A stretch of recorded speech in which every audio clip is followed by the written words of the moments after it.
Hello, everyone.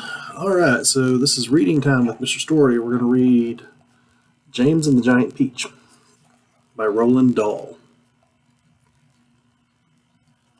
Chapter 1.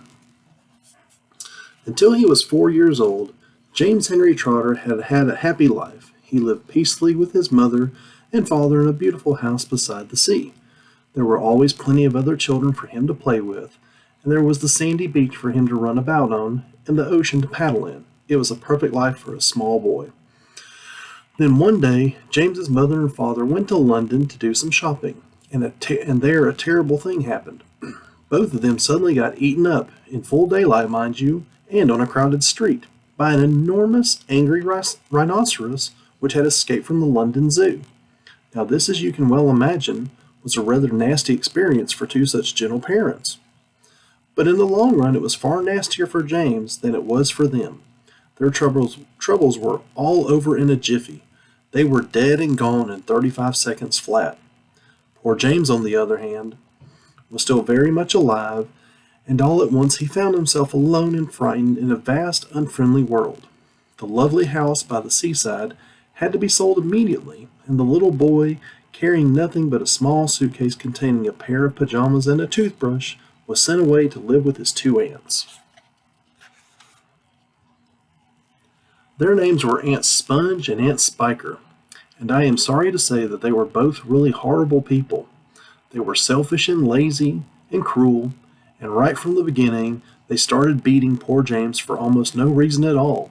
They never called him by his real name, but always referred to him as "you disgusting little beast," or "you filthy nuisance," or "you miserable creature." And they certainly never gave him any toys to play with or any picture books to look at. His room was as bare as a prison cell.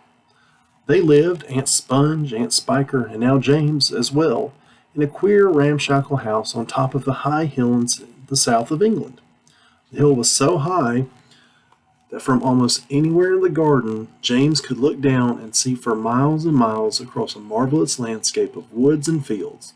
And on a very clear day, if he looked in the right direction, he could see a tiny gray dot far away on the horizon, which was the house that he used to live in with his beloved mother and father. And just beyond that, he could see the ocean itself, a long, thin streak of blackish blue, like a line of ink beneath the rim of the sky. But James was never allowed to go down off the top of that hill. Neither Aunt Sponge nor Aunt Spiker could ever be bothered to take him out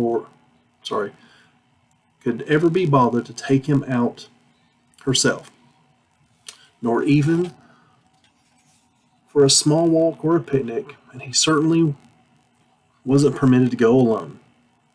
"The nasty little beast will only get into mischief if he goes out of the garden," Aunt Spiker had said, and terrible punishments were promised him, such as being locked up in the cellar with the rats for a week, if he even so much dared as to climb over the fence. The garden, which covered the whole of the top of the hill, was large and desolate, and the only tree in the entire place, apart from a clump of dirty old laurel bushes at the far end, was an ancient peach tree that never gave any peaches. There was no swing, no seesaw, no sand pit, and no other children were ever invited to come up the hill to play with poor James. There wasn't so much as a dog or a cat around to keep him company. And as time went on, he became sadder and sadder and more lonely, and he used to spend hours every day standing at the bottom of the garden, gazing wistfully at the lovely but forbidden world of woods and fields and oceans that was spread out below him like a magic carpet.